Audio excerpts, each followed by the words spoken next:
You can't keep me cooped up in here, okay? I am a peacock. You gotta let me fly.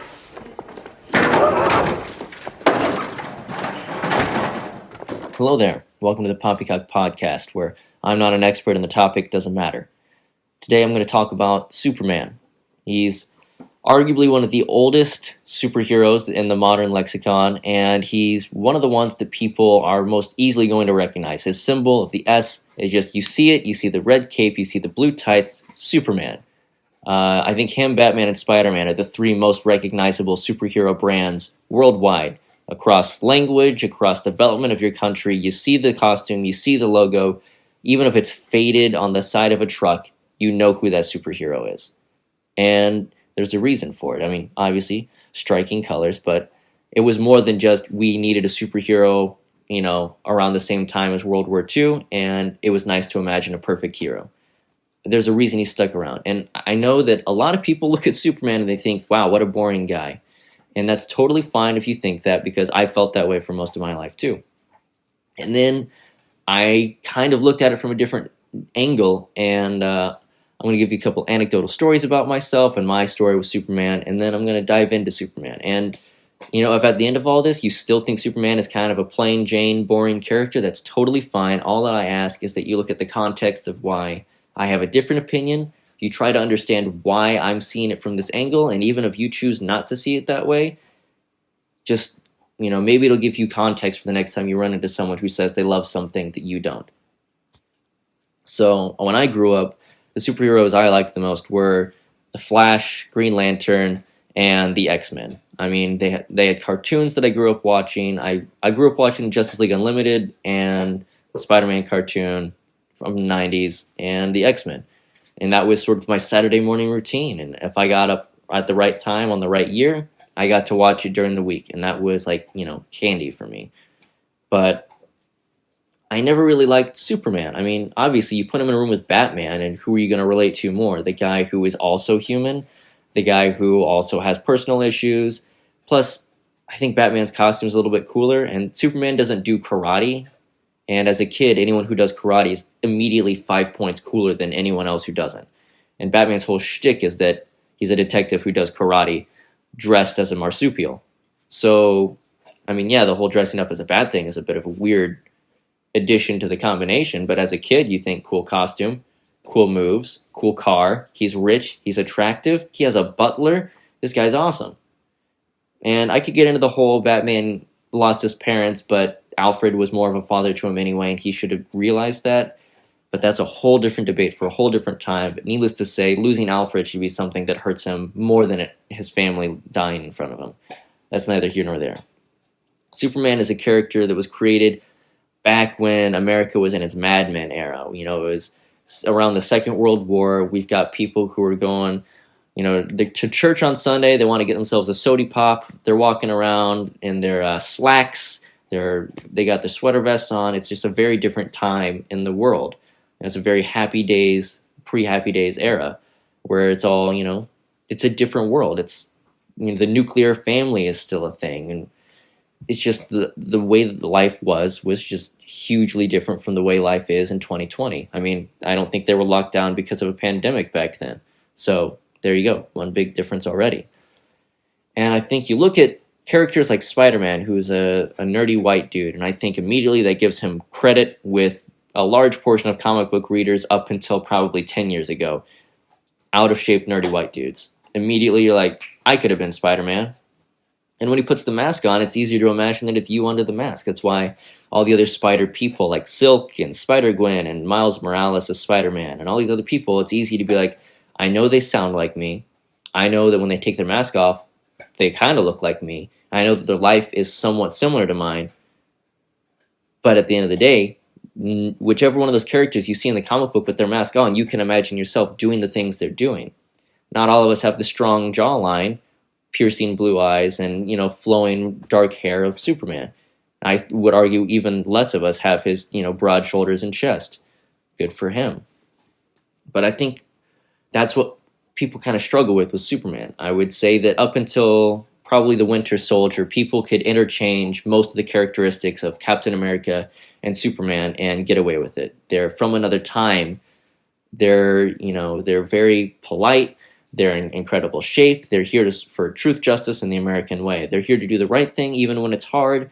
They like to wear a lot of blue, and they feel like they came from a bygone era, and they're not super relatable. And then with the Winter Soldier, we saw an update. We saw him feel a little bit more like one of us, and he was adapting to the modern world. And we got to see his morals stand their ground in an era that had changed. And then we get, Civil War, the final Avengers movies, and you really get to tell an arc about a guy who never felt like he was truly integrated with our world, but was going to do his best to do the right thing in the moment, no matter what.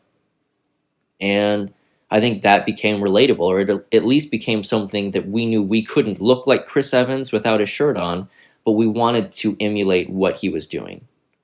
And I think that's what people should have been trying to do with Superman all along.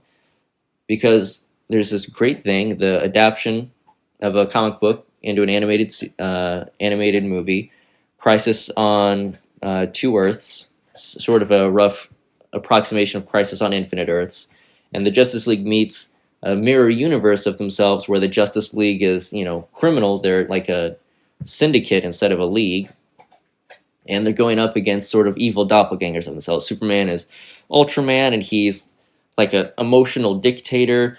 Wonder Woman is a horrible sort of, she's a dictator too. The Joker is the jester, and he was a freedom fighter. Lex Luthor is a hero. The Flash is just a con artist called Johnny Quick. They got a lot of fun twists on the characters, and that's neat, and it's fun and all. But there's a moment where they're like, Lex Luthor comes over to the normal universe with the Justice League, and they're like, hey, we need your help. We're like, our whole world has been taken over by basically your doppelgangers, and they suck, and we can't fight them on our own. And the Justice League sits there and they debate for a while, like, can we trust Lex Luthor? Is it even in our jurisdiction to go to an alternate reality and enforce laws that work for us? But maybe that's not how their world works. And Superman stops them all, and he says, this isn't a question of jurisdiction. There are people who need our help, and we can help them. We're going to help them. And I think that's like a perfect bottle, like capturing of what Superman is at the end of the day. He's the guy who's going to do the right thing. And I know, especially with Superman Returns and Man of Steel, Batman vs. Superman even, there's been a lot of visual, especially parallels between Superman and Jesus. And I think that's funny because he wasn't initially supposed to be anywhere near that. He wasn't supposed to be the Jesus. If anything, he was supposed to be more of a Moses character, where he was leading you towards the truth, but he wasn't the one to save you. He was just going to help you. Because Superman isn't relatable. He's from another world, so sometimes we all feel like we're alien in where we live, but he's literally from another world. And he's beautiful. Even though he puts on glasses to look like a nerd, I don't care, man. You're jacked. Like, put that on a Tinder profile. You're going to get tons of traction, my friend. And he just got lucky. He just woke up on the right planet where he had every superpower that anyone could conceivably want all in one package. And his only weakness is a mineral that doesn't even naturally occur on our planet. Like, how lucky could you possibly be that your one out, like, deathly allergic reaction to anything is something that is only existed on one planet that was destroyed at the other end of a galaxy? You're pretty much set to be whatever you want. No one's going to be able to stop you. When bullets bounce off of you and you don't feel them, when you can rush through fire, when you age at like a third of the speed that a normal human does once you reach peak maturity, why would anyone ever not want to be that guy? And I think that he's not supposed to be someone that you feel like you relate to. He's supposed to be someone that you wish that you were. He's supposed to be a role model. He's like an older brother, or that cool guy who was like a grade or two ahead of you, who you were like, man, he really likes that band. I'm going to listen to that, or I'm going to watch that TV show now. It's something that you don't even realize you're doing, but you just sort of carry yourself differently around that person because you want to impress them and you want to be like them. If you've been in college or you've been, around the world enough, you've met people who are so well established in who they are and what they are, especially during your formative time, that you envy them knowing who they are and what their life purpose is. And you want to be like that. And you find yourself choosing your words without realizing it and sort of morphing yourself to emulate elements of them or highlight parts of yourself that you have in common. I think Superman is supposed to be that. He's not supposed to be you. He's supposed to be the guy who encourages you to be better. He's like that annoying guy who goes to the gym all the time and volunteers at a soup kitchen and gives money to like puppy orphanages. It's a total pain in the butt. But he's not supposed to be preachy. He's supposed to do all of those good things. He's supposed to offer you a chance to come do it with him. And if you don't want to, he's like, that's cool, man. And he's just fine with that. Like, he doesn't want you to change. It's like the perfect friend. That's Superman. He's supposed to be the perfect version of a guy. He's like the ideal version of what your friends and what your family would be, where they would just be nice. And I think for some people that can be really encouraging to look at someone who's setting an example, who's doing the right thing. I think you see people like Elon Musk, who's trying to find ways to make it where rocket ships are renewable. So if we eventually colonize another planet or we find something valuable on another planet, it's easier to get there and back again. He's making self-driving cars safer, and he's pushing for, electric renewable energy to be a thing that isn't so much a pipe dream or something that only the elite can have access to, but where it's readily available for everyone. I mean, Elon Musk has a quote where he says that any great technology that's only available for the upper crust isn't innovative enough because it won't change the world until everyone can have it. That's a paraphrase, but I guarantee you, if you look up his quotes, you're going to find what I'm saying. And I look at people like Andrew Yang, who's out there, and he was like, I'm going to run for presidency. And even if I don't make it, I want my ideas to make it. I want my policies to make it. And I don't care if you have a donkey or if you have an elephant or if you have whatever made-up symbol these dum-dums keep making for their political parties. As long as you care about people, even if we agree that the world should be better, but we disagree on what that better world looks like, I can respect the person doing that for a good reason, even if I don't agree with what they're doing. And I think it comes back to even, historical figures like Voltaire, who has the incredible quote of, although I agree with not a word you say, I'll fight till my last breath for your right to say it. Because people deserve to be people. And even when they're wrong, you can't take away the rights of people who are doing the wrong thing without infringing on the rights of the people who are doing the right thing. And in a lot of cases, it comes down more to preference than we'd care to admit. And Superman is that guy he's not going to take away a right of someone just because he doesn't like them. He's just going to do the right thing and rise above it and do what's best. And he's not rich. He's not hyper successful. He's just doing the right thing and saving kittens and stopping crashing planes and doing things of that nature. And he's just a good guy. And now some people will look at that. They'll acknowledge that Superman is a great guy. He's the perfect guy. And instead of seeing it as a role model to attain to, they'll be pissed off because it isn't really fair. I mean, Superman never has to take a sick day. He doesn't even need to sleep, really. I mean, he just flies up to the sun, recharges his solar rays, and he goes about his day. He's super fast. His brain operates at a speed equivocal to a supercomputer. He has a near photographic memory. He's handsome as hell, and he's going to outlive all of us. That's not fair. And that's not even counting into the superpowers of super speed, super strength. Moving day with a guy who has super strength, can you imagine how much easier that would be? Can you imagine being able to fly or run super fast or leap buildings in a single bound? You wouldn't have to worry about car payments or car insurance because you can just fly wherever you want to go. You never have to go to the gym because you're in perfect shape. And you know what makes you so healthy and so beautiful and so perfect? The sun. You just woke up on the right rock in space. And that can piss people off. And for that, I'd say he's supposed to. Because Lex Luthor is the person you're supposed to understand the perspective of. My favorite incarnations of Lex Luthor are the guy who his dad didn't really like him that much. And, in a lot of versions, he's follically challenged. And that became something he was made fun of when he was a kid. He got picked on. So he had a rough childhood. And that made him into sort of a cruel person who used cruelty to fight back against kids. And everyone knows that kids are, in their very core, full of wonder and horrible, rude things to say. There's no real middle ground. They're either talking about how much they love this new animated movie, or you said, no, you need to go to bed, and now they're throwing things and screaming, and they're just making gross smells and sticky things everywhere. So if you're already unable to grow hair in an age where people don't understand that picking on people is wrong, you're going to get a really hard time going through things. And if you go to an elite college, guess what? People whose daddies can buy their own island do not come out naturally humble and polite for the most part. So he had a terrible childhood. And he had to work to be smart enough to take over his father's company. Did he kill his father? Did he never really get that closure of his father respecting him? Or did his father respect him in the end? And so now he's further ingrained in doing these sort of questionable acts. It changes from incarnation to incarnation. But the core element of what Lex Luthor is he's sort of the epitome of what the capitalist businessman in America can be. He takes what he has and he builds it into something better, and he pushes new technologies. And in a world without superheroes, he would be our Elon Musk. He'd be our Bill Gates. He'd be Jeff Bezos, who has less divorce problems, you know? He'd be the guy who's doing things that most people are very happy that it's going, because his technology and his company is fixing the world. And then that lifetime of being the superhero, of being the guy that people talk about in history books, is robbed from him by a guy who just shows up, goes outside, and has superpowers.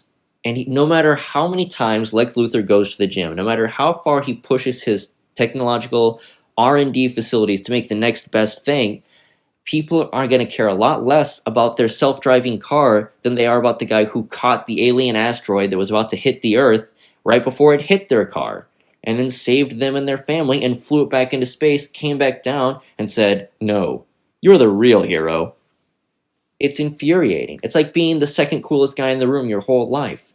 It doesn't matter how much you've done, because you'll always have this marker to compare yourself to that you know you'll never achieve. And it pisses him off. And I would say that, you know, the Justice League Unlimited cartoons are sort of the biblical bedrock in what I consider, you know, the DC universe, or the DC characters. It's why I like Wally West as the Flash. It's why I'm a huge fan of both Hal Jordan and Jon Stewart. You know, they introduced me to those characters. And in that version, Lex Luthor is a lot more, you know, he has that deep voice, and he's very strong, and he's sort of taking care of business, and he's very authoritarian. But he is still petty. He's still weird. I always thought that he looked like Arnold Vosloo. I think that's how you say his name, from the Mummy movies. You know, he was the Mummy. Or if you're that weird guy who didn't see the Mummy movies but did see the first G.I. Joe movie, he's Zartan, the guy who mimics people's faces and becomes the president at one point. I always thought they were trying to make him look like that. I don't know if they were. But for my money, I've always, as an adult, thought that Lex Luthor is supposed to be kind of petty, and no matter how well put together he is. And I'll say that, you know, the Justice League, the Zack Snyder era of DC, for all of its faults and all of its greatness, it did something I liked about Lex Luthor, in that no matter how rich he was and no matter how much power he had over other people, he was still just teetering on social ineptitude all the time. And I wouldn't quite have gone full Mark Zuckerberg on it. You know, I wouldn't have made him that inept, because I think you don't get that far in business without some level of social decorum. But I look at someone like Stanley Tucci, and I think that guy should have been Lex Luthor. And that's going to be controversial, but hear me out on this. He's in great shape still, right? Like, it's a weird thing to say you don't think of him as a fit dude, but if you see any photos of him from when he was younger, and if you see him in certain movies, he's got that weird, like, dad strength where there's no muscle until he, like, picks something up, and all of a sudden you're like, what the hell? Don't do that. You know, he is kind of smooth. He's very funny as a real person. He can be commanding when he needs to be. But I think this is not going to help my case initially, but I think when you look at the Transformers movie, the fourth one, where he plays a sort of unhinged CEO, that's a very funny caricature of what Lex Luthor sort of is, where he's making all this technology, he's reaping the benefits of alien metals that have fallen to the earth, he's enhancing his own business model. And when something goes wrong and his plan that he worked meticulously on falls apart, he snaps and just kind of has like a meltdown, and he's just pissed, and he's like, you're not really yelling in the sense of like angry yelling, but almost like an adult pitching a toddler hissy fit. And that's my favorite version of Lex Luthor, the idea that he's for all intents and purposes, should be a Superman. Like, he should be the hero. He should be the man of tomorrow. But because we got a guy who can recharge his body with our sun's radiation and is faster than a locomotive, it can leap tall buildings in a single bound. Lex Luthor is just another mogul for us. He's just another CEO, and he isn't worth noting because we have superheroes. And I think being the smartest guy in our world is still nothing in the world of a comic book, because you're just waiting to become a hero or a villain, or you're waiting to be forgotten by history. So I think that's sort of what speaks to Superman and Lex Luthor, because Superman has maturity, and he has patience, and he is calm, and he has all of these opportunities where he could be a leader of pretty much anywhere he wanted to be, whether through popularity, love from the masses, or if he wanted to establish it by force. He is a one-man army. He could, and he chooses not to. And Lex Luthor maybe wouldn't handle it so well. There was a clip I saw. Sometimes the YouTube algorithm works in your favor, and it was some animated feature. It was either a Justice League movie or it was a Superman one. It was, they have all those animated movies. It's hard to keep track of which one it is. But it was one where Doomsday is there, and he's taken out the Justice League, and Lex Luthor shows up in a mech suit and starts beating the crap out of Doomsday. And he's like, what, you think you're tough because you took out the Justice League? This is Metropolis. That happens every other month. Someone takes them all down. But because it's Metropolis, they aren't the final defense, because this city has and always will be under the protection of Lex Luthor. And I'm the one you're going to have to face now. And he holds his own. And then right when he's monologuing and getting big and high on his own product, he gets his butt handed to him, and he starts sort of, I call it like the panic mode, where you're just so infuriated that you're almost vibrating with anger, like you can't hold still. It's like, I was so close to getting that right. It's like when someone cuts you off right before you're about to get on the off ramp, and you're like, I was just about to go, now I have to loop around a whole other block. Like, there is nothing anyone can say to stop the rage from like screaming from the back of your skull all the way out to your mouth. It's going to happen. And I think he has that sort of emotional lack of strength and maturity, and that's what makes him kind of almost comedic in some senses, but also relatable. Lex Luthor is the guy who should be Superman, but isn't. And in one comic book, he actually kind of tried to become Superman. After Superman died, which again, that does happen a lot in comics, he established himself as the next Superman, as the protector of the world, with a mech suit that made him look a little bit more like Superman, and gave him a majority of the powers that you could want. He basically became a bald, egotistical Iron Man. But it, within the context of it, it worked. And Superman came back. He's like, sorry, pal, you're wearing my family's crest on your chest. I'm not okay with that. I mean, it'd be like if someone was wearing your family's coat of arms on their chest, saying that, Superman and I, for all of our differences, we had enough in common that I think he'd be happy to see me carrying on the mantle. And then your son is like, why is that bald megalomaniac wearing our family coat of arms and saying that you guys were friends? He's like, I'd like to ask him myself, considering the number of times he's tried to kill me. And you get the confrontation. So maybe Superman isn't someone you look up to. Maybe you look at Superman and you think, what a dork, what an idiot. Why would I ever want to be like that? I'd want to be successful. I'd want to be great. I'd want to be loved or revered, or I'd want to be a hero that people respect. Well, guess what? That's what Lex Luthor thinks every day. But he's just too petty to admit that he's not as good as Superman. He can't admit that the bar for greatness was raised. He has to say that, no, he's cheating. Because for all he knows, he could have woken up on the right planet as a child, and he could have been a Superman. All it is, it's not that Superman's better, it's just luck, And if you can't imagine Stanley Tucci delivering lines like that, then you need to go watch more movies with Stanley Tucci.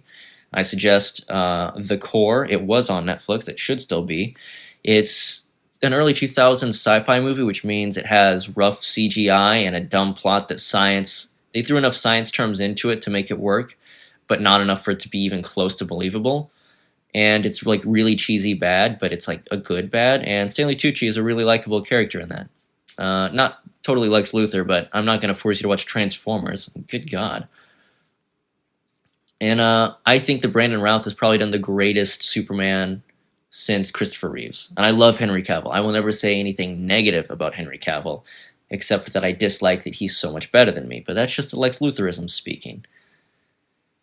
But Brandon Routh, I think because of just who he is as a fella and the way he approached the character and the scripts he's been given, when he walks into a room, you feel like he is just a gentle, kind soul who wants to take care of you and do the right thing. And I'm going to be honest, I woke up one day, watched a couple clips from the Crisis on Infinite Earths CW crossover with Brandon Routh in it, and I was like, man, I would love to be like that. It'd be awesome to be such a good guy that I could be like Superman. That seems believable. And then, I got cut off in traffic, and I realized Superman wouldn't say what I just said, and I'm never going to be him. And it can be annoying, because we can't even emulate him in personality sometimes. But I think the same way that, religions have a figure that you look at, and it's an unattainable standard that you still aim for.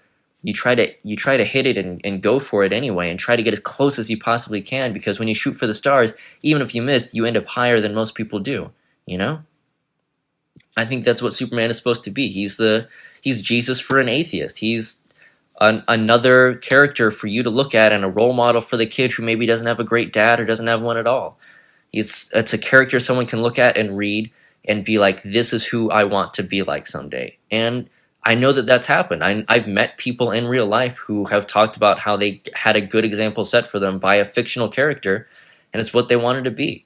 I mean, when Marvel came out with Captain America secretly being a Hydra agent, there was a guy who I think was in the Marines who he got a lot of news coverage because he was like, I joined the military because I loved Captain America, which he was in the army, buddy, so wrong branch, crayon-eating fool. It's fine. It's fine. It's not a big deal. It's fine. Love them all. Love them all. Love them all. They eat crayons, but I love them all. All branches are good. Okay, well, no, let's not go down that rabbit hole. Anyway, jokes aside, no one gets to make fun of the other branches except for the other branches, so, don't go using my jokes on them. Unless your back and knees are broken, like ours, then, yeah, you've earned it. But he was like, yeah, he was the guy I looked up to. Captain America was the guy I emulated my life off of. I did the right thing. I learned right and wrong from this guy. Now you're telling me that his morals were all a lie? He's like, then what's to stop me from going into this comic shop where you got, like, the comic book writer's room and just shooting all you guys? And obviously he was very unhinged, very upset, very emotional. Probably one of those, like, texts you send to your ex that you're not proud of, but it felt right in the moment, and then, like, an hour later, you're like, God, I look like an idiot, Maybe it was like that, or maybe he's genuinely mentally unwell. I mean, he couldn't remember that Captain America was in the army, so his intelligence is in question. But I think it's proof that even without religion, people would have characters and personalities they would either revere or, they would be drawn to it either in love or hate, because they either love the idea of someone better than them who they can try to emulate, or they hate the concept of an unattainable standard. It's like being OCD and knowing that there's some element that you can't fix about where you are or who you are or what you're doing, knowing that your greatest work will always be at best second place. And I think that's why the characters of Superman and Lex Luthor speak to both halves of the demographic of, like, the entire world. Because you have people who want to better themselves, and you have people who are annoyed by unrealistic, blue-eyed, unrealistic minds. Like, the more cynical people are going to be like, oh, you like Superman, so what, you want to put on red underpants and fly around the world? You can't do that. The world sucks. You have to be hard to fight how difficult the world is. You got to toughen up, kid. And that's the type of stuff that Lex Luthor would say. That's his type of motto. And there's some people who are going to look at a bad time and they'll say, you know what, it's dark, but things are going to get better because you're strong enough and you've gotten this far, and we all believe in you, and we will all be here to help you. And no matter how bad things get, just the fact that you were able to wake up and get out of bed proves that you are stronger than you thought you were, because you didn't think you could do that today. And tomorrow you'll do it, and the day after, and you'll continue doing things you didn't know you could do. And if you can do that, then who's to say you can't do more? And that's what Superman represents.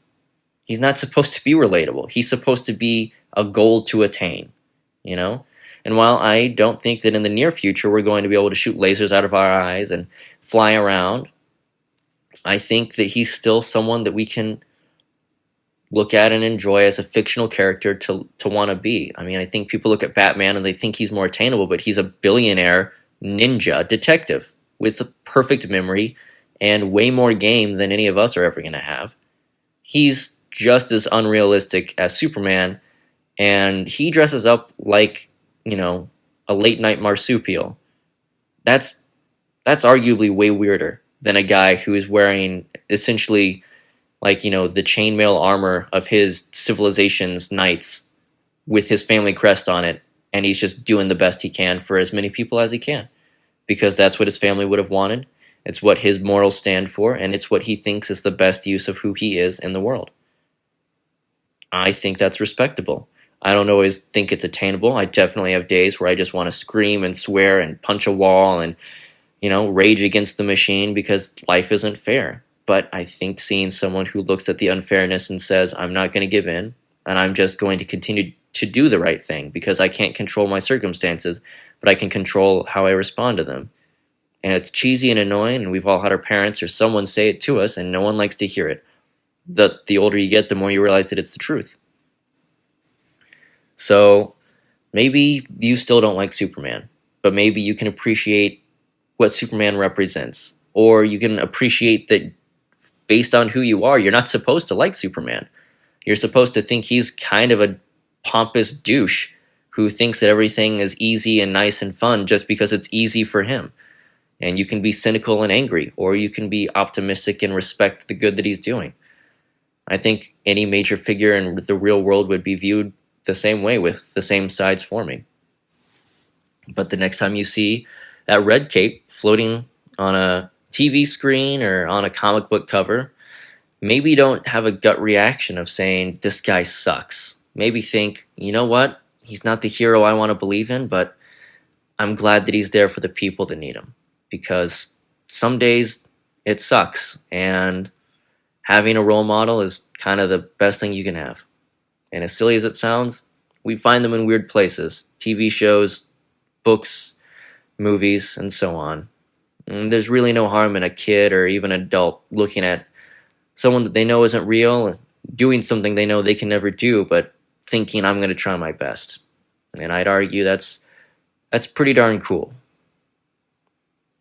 So, I hope you enjoyed this, and if you didn't, thanks for listening anyway. I always respect someone willing to hear someone else's opinion, even when it doesn't align with theirs, and if you're willing to at least hear someone out, then you're already better than a lot of the people in the world out there, so you might be closer to Superman than you think. Have a great day. Even in the darkest times, hope cuts through. Hope is the light that lifts us out of darkness.